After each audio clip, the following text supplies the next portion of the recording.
Hey gang, it's Katrina Pilkington here. Whether you're a new follower of mine on YouTube or you're one of my instructors, I just wanted to offer some tips today to talk about the it factor, to talk about how you can really have fun in your classes and bring your personality to the table. If you don't know much about me, I am a Beachbody Live master trainer. I'm also a group fitness instructor and personal trainer and fitness coach online. And I know that when I began teaching classes, it was very nerve-wracking. I am a girl who actually was so terrified of public speaking that she did not finish college. She was so scared. I speak on the third person, right?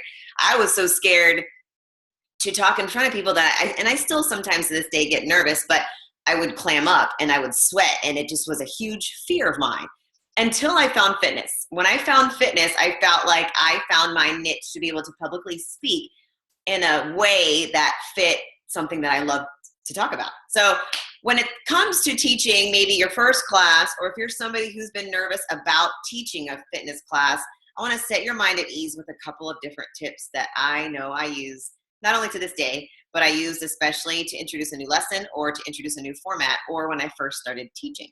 So the number one thing to do is do a great welcome for your class. Introduce yourself to the class. Say your name. Give like one sentence about something about you. Like I always say, like, my name's Katrina. If you didn't know, I've had a weight loss myself of about 50 pounds. That catches their attention, doesn't it? And it gives them a little insight into who you are, okay? The reason why I say this is because you want to make your class feel welcome. You may have new people, you may have a whole new class, and you want them to get to know you, which leads me into my second tip. The class is all about you. It's about what you bring to the table to give the class the workout that they want to achieve.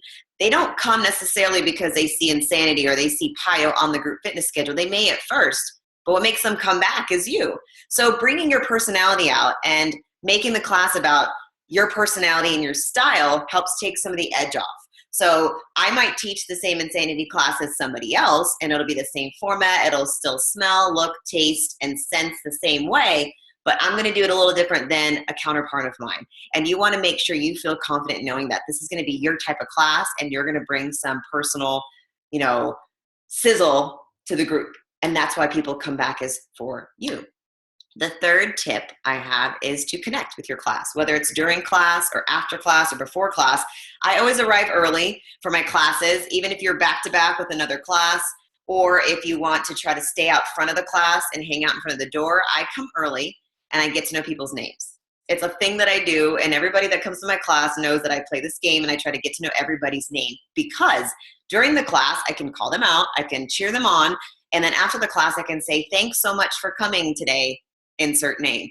It really builds a connection with people, and it shows them that you want to get to know your class, and it's not just about teaching a class to you. So we talked about having a good welcome, making the class personable as far as bringing your personal style to it.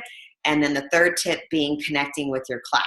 Now, all three of those tips lead me into this next lesson for you. You don't have to be perfect. If you're a master trainer or you're somebody that's teaching in a big conference or something like that, you should have practiced and been prepared, but it's okay to mess up. So my fourth and final tip is prepare. Do as much studying as you can.